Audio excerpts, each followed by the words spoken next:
Princess Lyra stood in the grand hall of the Crystal Palace, her silver hair catching the light from 3 different suns that shone through the massive windows. The palace floated high above the clouds of Zarian Prime, the most powerful planet in their star system. Everything around her sparkled like diamonds, but her heart felt heavy as stone.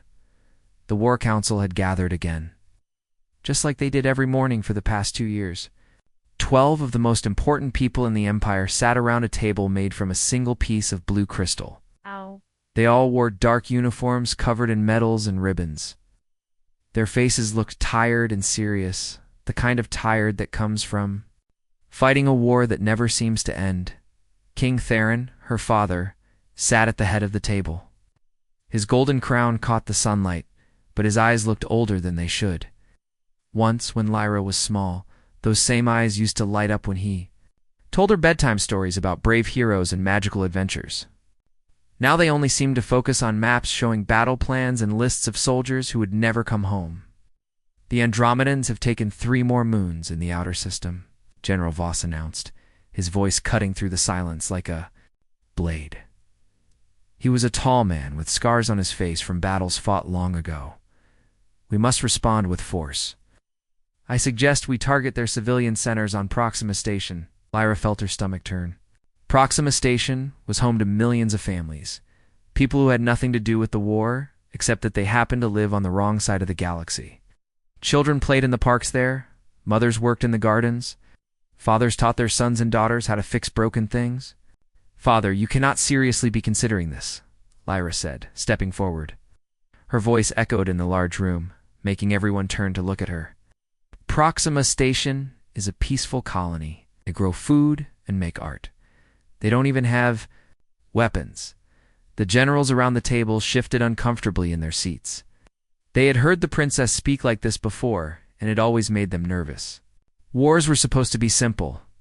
Find the enemy and destroy them. But Lyra always wanted to talk about the people caught in the middle. Princess General Voss said with barely hidden irritation, war requires difficult choices. If we show mercy to our enemies, they will see it as weakness. Weakness loses wars.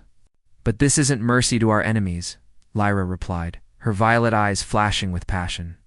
This is basic decency to innocent people.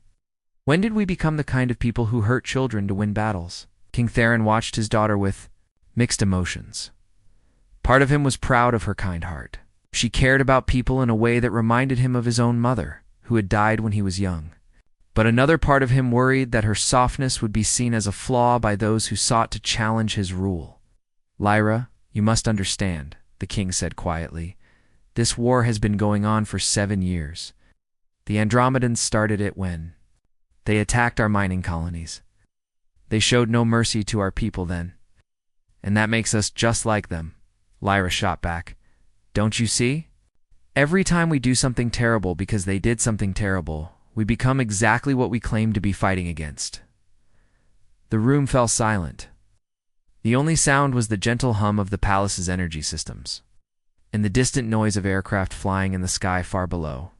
Everyone could feel the tension between father and daughter, but nobody dared to speak. Admiral Chen, the youngest member of the War Council, cleared his throat nervously. Perhaps the princess has a point. Our intelligence reports show that public support for the war is dropping on both sides. People are tired of fighting. Public support doesn't win battles, General Voss snapped. Strength wins battles. Fear wins battles. If we start showing weakness now, every enemy in the galaxy will think they can challenge us. Lyra walked to the great window and looked out at the city below. Millions of people lived down there, going about their daily lives. They trusted their leaders to protect them, but they also trusted them to make the right choices. She had read the secret reports that the council thought she didn't know about.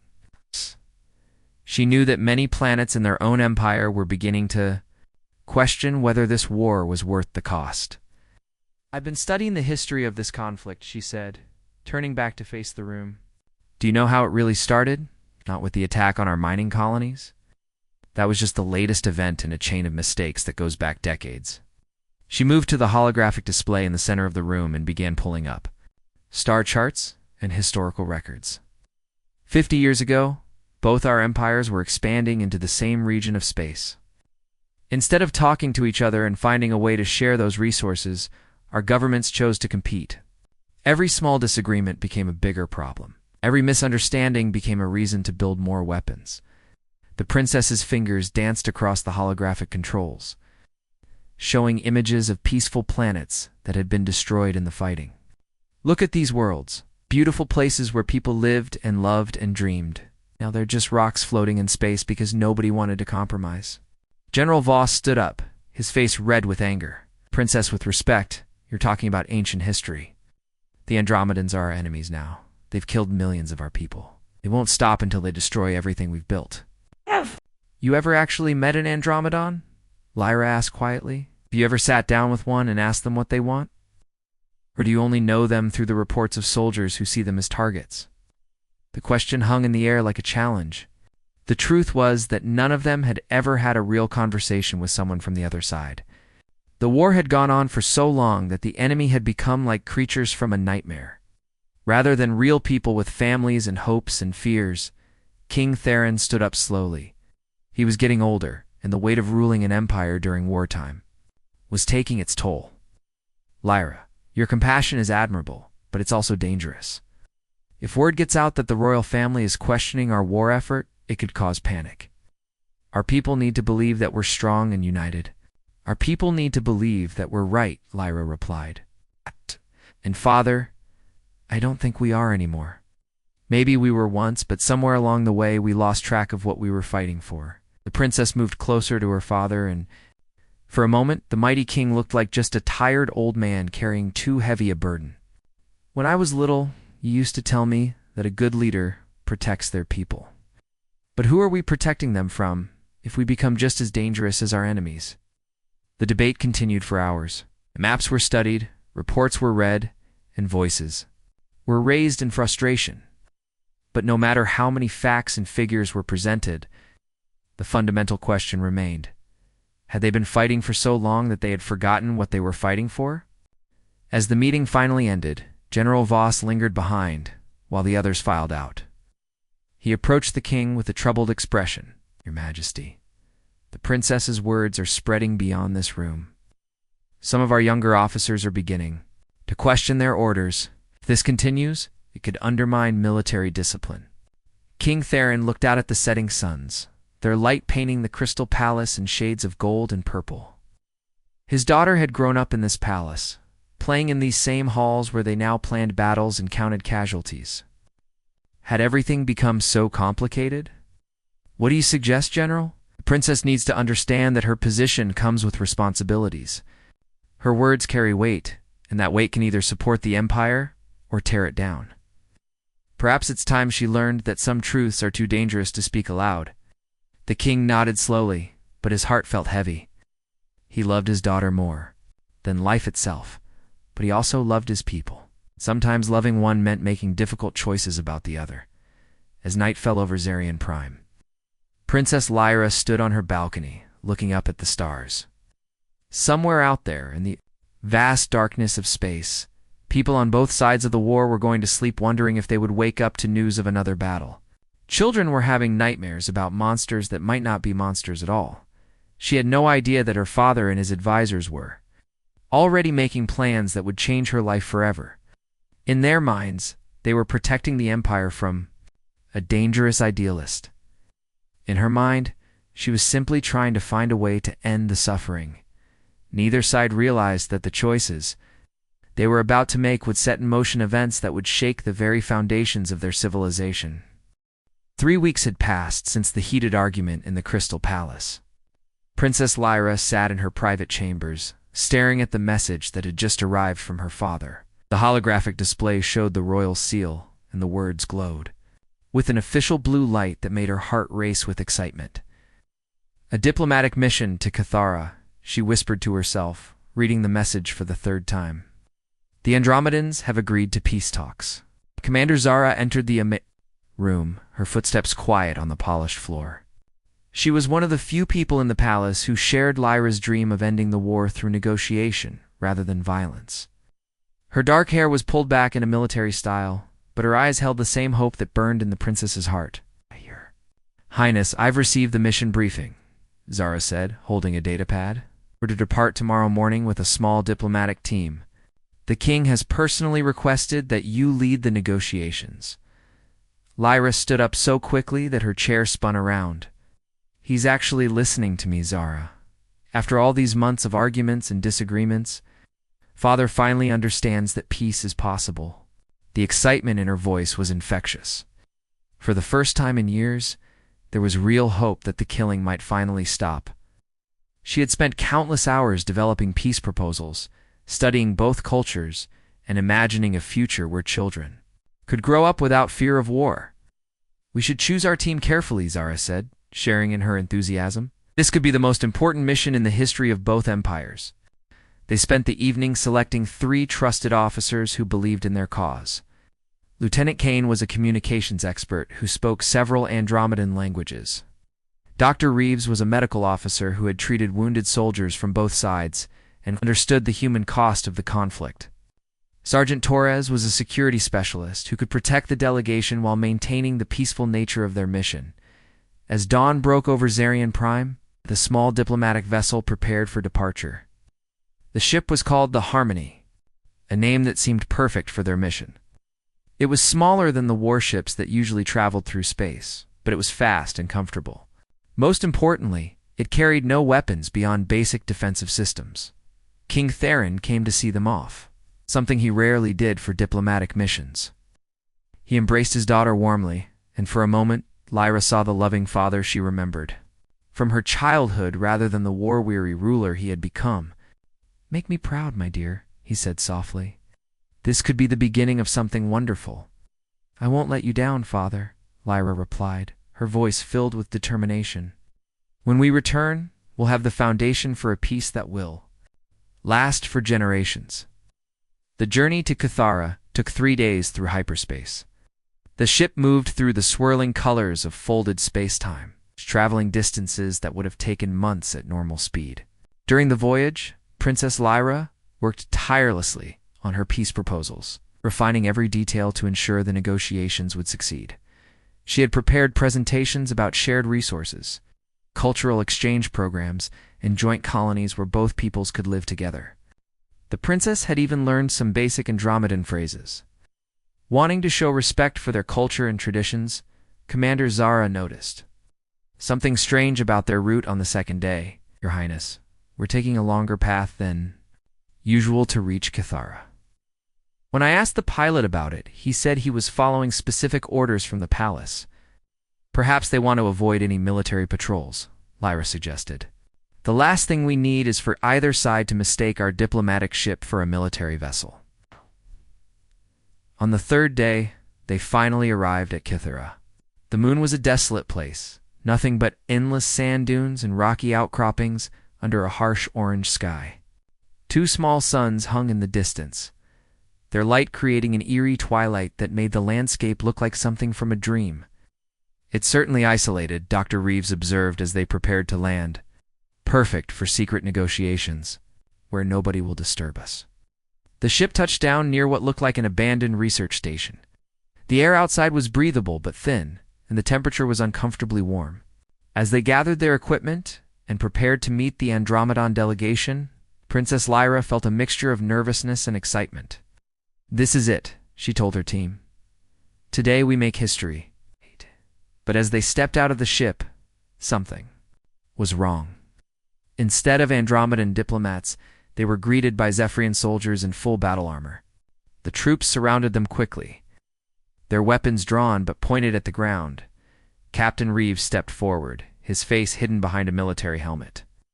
When he removed it, Lyra could see that his eyes were filled with regret and pain. This was not the same man who had volunteered for their mission believing in peace. "Princess Lyra," he said, his voice barely above a whisper. "I'm sorry, there are no peace talks. There never were." The words hit her like a physical blow. "What are you talking about?" "The message from my father said. The message was real." Captain Reeves interrupted, "But the peace talks were not. You've been brought here because your father believes your ideas about ending the war are dangerous to the Empire." Commander Zara stepped protectively in front of the princess. Is treason. You're betraying the royal family and everything we stand for. We're following direct orders, Captain Reeves replied sadly. The king has decided that the princess needs time to reconsider her position. You're to remain here until you agree. To stop speaking against the war effort, Lyra felt the world spinning around her. The father, who had embraced her just 3 days ago, who had told her to make him proud, had lied to her. The peace talks she had dreamed about were nothing but a trap designed to silence her. How long? She asked, her voice barely audible. As long as it takes, Captain Reeves answered. The king hopes that time alone will help you understand why the war must continue. The soldiers began unloading supplies from their own ship. Water purification tablets, dried food, basic medical supplies, and a small communications device that would only work for emergencies. It was enough to survive, but barely. You can't. Just leave us here, Dr. Reeves protested. This moon is uninhabited. If something goes wrong, we could die. The king is confident that his daughter will see reason long before that becomes a concern. Captain Reeves said, but his voice lacked conviction. Princess, you have the power to end this exile at any time. Simply send a message saying you support the war effort and will stop your public opposition. Lyra stared at the barren landscape stretching in all directions. The sand dunes seemed to go on forever, broken only by strange rock formations that looked like the bones of ancient giants. The two suns cast harsh shadows that made the whole world look hostile and unwelcoming. My father really did this? She asked, still unable to fully believe it. He believes it's for the good of the Empire, Captain Reeves replied. He said to tell you that he loves you, but sometimes love means making difficult choices. As the Zephyrian ships prepared to depart, Lyra felt something break inside her heart. The man who had taught her to ride flying horses and had read her bedtime stories was willing to abandon her on a dead moon to protect his war. The father she had trusted with her life had chosen political power over his own daughter. The ships lifted off, their engines creating small sandstorms that stung her eyes and filled her mouth with grit. She watched them disappear into the orange sky, carrying with them her old life and all her innocent dreams of easy peace. Commander Zara put a gentle hand on her shoulder. Your Highness, we'll find a way through this. Your father will change his mind when he realizes what he's done. But as the sound of the engines faded into silence, Princess Lyra wondered if she had ever really known her father at all. The man who could orchestrate this betrayal seemed like a stranger wearing the face of someone she had loved. The desert wind began to blow, covering their footprints and erasing all evidence that anyone had ever been there. In the distance, strange rock formations cast long shadows that would soon disappear as the sun set and the moon was plunged into freezing darkness. For the first time in her life, Princess Lyra was completely alone, abandoned by the one person she had trusted above all others. The real test of her character was about to begin. The first night on Cathara nearly broke them. As the twin suns disappeared below the horizon, the temperature dropped so fast that Princess Lyra's breath turned to mist in the air. The same desert that had been blazing hot during the day now felt like a frozen wasteland under a sky filled with unfamiliar stars. Commander. Zara found a small cave between two large rocks where they could shelter from the wind. The 5 of them huddled together, sharing the few blankets they had been left with. Nobody spoke much that first night. The reality of their situation was too overwhelming to put into words. We need to find water, Lieutenant Kane said as the first sun began to rise. His voice was hoarse from the dry air, and his lips were already starting to crack. The supplies they left us won't last more than a week. Dr. Reeves checked their medical kit while Sergeant Torres examined the communication device. The medical supplies are basic but adequate, the doctor reported. As long as we avoid injury and don't get sick, we should be fine on that front. The communication device only works for emergencies, Torres added grimly. And I suspect their definition of emergency is very different from ours. Princess Lyra stood at the mouth of the cave, looking out at the endless sand dunes. The landscape looked like an ocean frozen in time, with waves of sand stretching to the horizon. Here and there, strange rock formations jutted up from the desert, floor like the ruins of some ancient civilization. "We're not going to die here," she said firmly, surprising everyone, including herself. "My father thinks this place will break me, but he's wrong. We're going to survive, and we're going to find a way to make things right."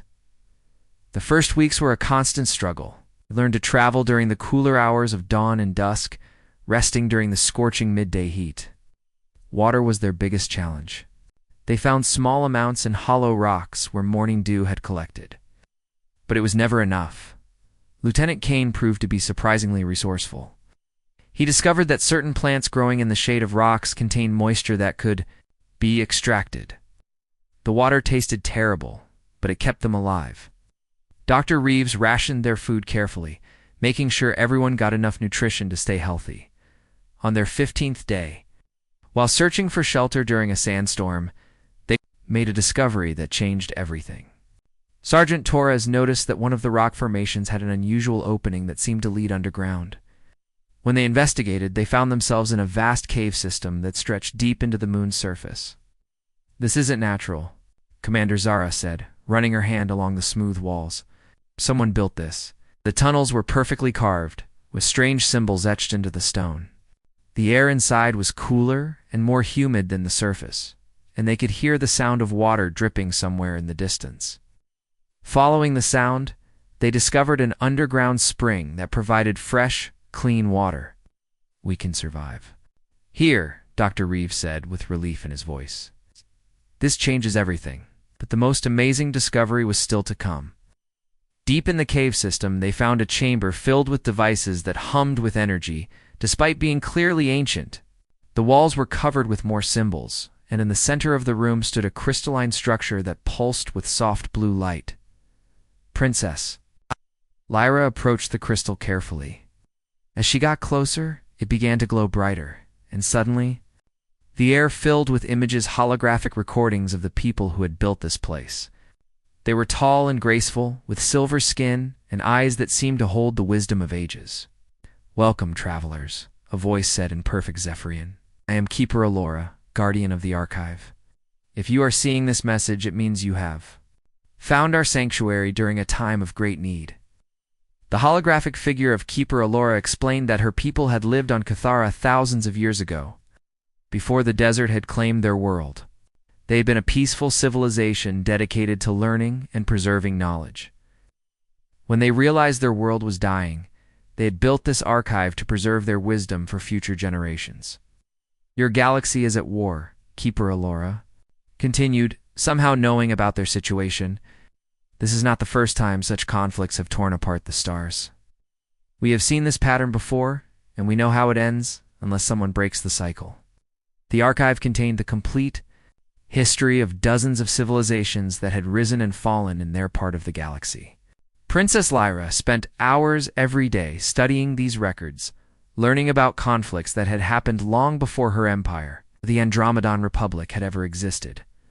She discovered that the current war between her people and the Andromedans was just the latest chapter in a story that had been repeating for millennia. Two powerful civilizations would expand into the same region of space, compete for resources, misunderstand each other's intentions, and eventually destroy each other in a war that benefited no one. "Look at this," she said to Commander Zara one day, showing her a recording of a battle that had taken place 3,000 years ago. The Corvani Empire fought the Stellar Federation over mining rights in the Centauri sector. They used the exact same tactics that our forces are using now. "What happened to them?" Zara asked. "They wiped each other out," Lyra replied sadly. "Both civilizations collapsed, and their worlds became uninhabitable. The survivors scattered to distant stars, and within a few generations, both cultures were forgotten." The archive also contained something more valuable than history lessons. It held the key to breaking the cycle. The ancient builders had developed technologies for peaceful communication between different species, methods for sharing resources fairly, and most importantly, techniques for helping people understand each other's perspectives. Princess Lyra began to see the war in a completely different. It wasn't really about territory or resources. It was about fear and misunderstanding.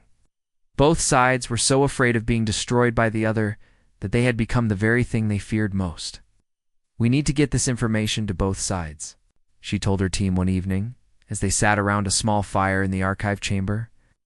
If people could see the truth about this war, if they could understand where it's really leading, they might choose a different path. Lieutenant Kane had been working with the ancient communication systems, slowly learning how to operate them. I think I can modify these devices to broadcast on the frequencies used by both empires, he said. The signal would be strong enough to reach every world in the galaxy. It's dangerous, Sergeant Torres warned.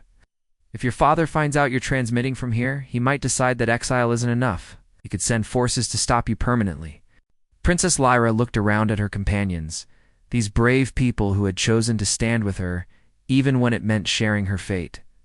I understand the risk, but what's the alternative? We sit here safely while millions of people die in a war. That doesn't have to happen? Dr. Reeves smiled sadly. You know, when I first met you, I thought you were just a naive young woman who didn't understand how the world really worked. I was wrong. You understand it better than the rest of us. Over the following weeks, they worked together to prepare their message. Princess Lyra would speak directly to the people of both empires, sharing the historical records and explaining the true nature of the conflict. She would tell them about the ancient civilizations that had fallen into the same trap and challenge them to choose a different future. I won't ask people to trust me, she said as they tested the broadcasting equipment. I'll give them the evidence and let them decide for themselves. The desert above them continued its endless cycle of scorching days and freezing nights, but in the depths of the archive, something new was being born. The princess who had been sent to this wasteland to be broken was instead becoming stronger, armed with knowledge that could change the course of galactic history as she prepared to send her first broadcast. Princess Lyra thought about her father and the choice he had made. He had tried to silence her voice, but instead, he had given her the time and space to discover a truth that was far more powerful than anything she could have learned in the Crystal Palace, the betrayal that it felt. Like the end of everything was actually the beginning of something much greater. While Princess Lyra learned the secrets of ancient civilizations in the depths of Kythera, the war in space was spinning out of control. Ow. King Theron stood in his command center, watching holographic displays that showed battles raging across 7 different star systems. What had started as a series of quick victories was turning into something far more dangerous. The Andromedans have changed their tactics completely, General Voss reported, his face grim with worry. They're no longer meeting us in direct battle. Instead, they're attacking our supply lines and communication networks. The king stared at the tactical displays, trying to understand how everything had gone wrong so quickly. Just 2 months ago, his forces had been pushing deep into enemy territory, capturing key worlds and forcing the Andromedans to retreat. The War Council had been celebrating, convinced that victory was within their grasp.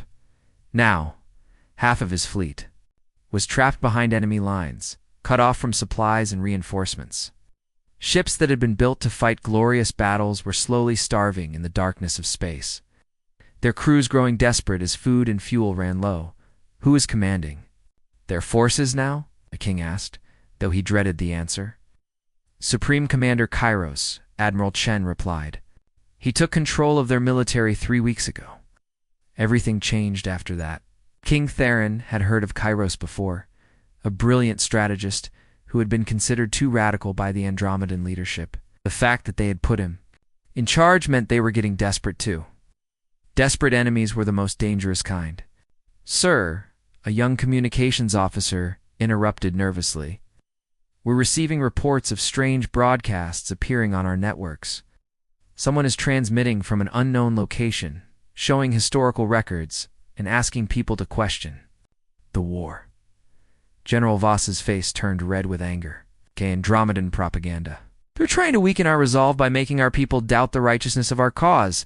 King Theron felt a cold chill run down his spine. He knew exactly where those broadcasts were coming from, and it wasn't from the enemy. His daughter had found a way to speak to the galaxy, even from her exile on the dead moon of Kythar. In his private chambers that night, the king watched one of Lyra's broadcasts on a secure channel. Her face appeared on the screen, but she looked different somehow. The soft, sheltered princess was gone, replaced by someone who had been tested by hardship and emerged stronger. "My fellow citizens of the galaxy," she said, her voice carrying a authority that hadn't been there before. "I want to show you something that might change how you think about this war." The broadcast showed historical records from the ancient archive. Civilizations that had fought and died in conflicts remarkably similar to the current war. Princess Lyra explained how the same patterns had repeated throughout history, how fear and misunderstanding had led to the destruction of entire worlds. "This isn't about choosing sides," she continued. "This is about choosing whether we want to repeat the mistakes of the past or learn from them. Every person who dies in this war is someone's child, someone's parent, someone's hope for the future." King Theron felt tears running down his face as he watched his daughter speak with such wisdom and compassion. When had she become so strong? When had she learned to see the bigger picture that he had lost sight of years ago? The broadcasts were having an impact throughout both empires. On Zephyrian worlds, families of soldiers began asking why their loved ones had to die for territories they had never heard of. Workers in weapons factories started questioning whether they were building tools of protection or destruction. The situation was even worse in Andromedon space. Its Supreme Commander Kairos was struggling to maintain military discipline as his own troops began to doubt their mission. Some units had simply stopped fighting, refusing orders to attack civilian targets. "The princess must be stopped," General Voss declared during an emergency meeting of the War Council. Ow. "Her messages are undermining everything we've worked for. Ow. Our own soldiers are beginning to question their orders." "She's on Kithara, Admiral," Chen said quietly. "We could send a strike force to silence the broadcasts permanently." The room fell silent. Everyone understood what the Admiral was suggesting, but nobody wanted to say it out loud. They were talking about attacking the king's own daughter, possibly ending her life to protect their war effort. King Theron looked around the table at the faces of his advisors. These were men and women who had served him faithfully for years, who had helped him build an empire that spanned the stars. But somewhere along the way, they had all lost sight of what they were supposed to be protecting. "No," he said finally. "We will not attack my daughter." "But Your Majesty," General Voss protested, "she's causing significant damage to our war. Effort, every day she broadcasts, more of our people turn against the conflict." "Maybe they should turn against it," the king said, surprising everyone, including himself. "Maybe my daughter is right, and we've been fighting for so long that we've forgotten why we started." The general's face went pale. "Sir, you can't seriously be considering—" "I'm considering the possibility that I made a terrible mistake." King Theron interrupted. "Not just in sending Lyra away, but in allowing this war to continue when there might be another path." That night, the king couldn't sleep. He wandered the halls of the Crystal Palace, remembering happier times when his daughter's laughter had filled these same corridors. He stopped in front of a portrait of his late wife, Lyra's mother, who had died when the princess was just 10 years old. "She would have hated what I've become," he whispered to the painting. "She always believed that problems could be solved through understanding, not violence." Lyra inherited that from her. Queen Ostera, his current wife, and Lyra's stepmother, found him there in the early hours of the morning. She had been growing more distant and sad since learning about their daughter's exile, and the king could see the pain in her eyes. "The council is planning something, isn't it?" she asked quietly. "Atlee?" "They want to stop Lyra's broadcasts." "They want to protect the Empire," he replied, but the words felt hollow. "By destroying your own child?" Ostra's voice was filled with anger and grief. "When did protecting the Empire become more important than protecting our family?" The king had no answer for that question. He'd spent so many years making difficult choices in the name of duty that he had lost track of what really mattered. Power had become an end in itself rather than a means to protect the people he loved. Meanwhile, on distant battlefields, the war was taking an even darker turn. Without clear victory in sight, both sides were becoming more desperate. Planets that had tried to remain neutral were being forced to choose sides. Refugee ships filled with families fleeing the fighting were becoming common sights in space. Supreme Commander Kairos, despite his tactical brilliance, was facing the same pressures as his enemy. The Andromedan leadership was demanding faster results, pushing him to use weapons and tactics that would cause massive civilian casualties.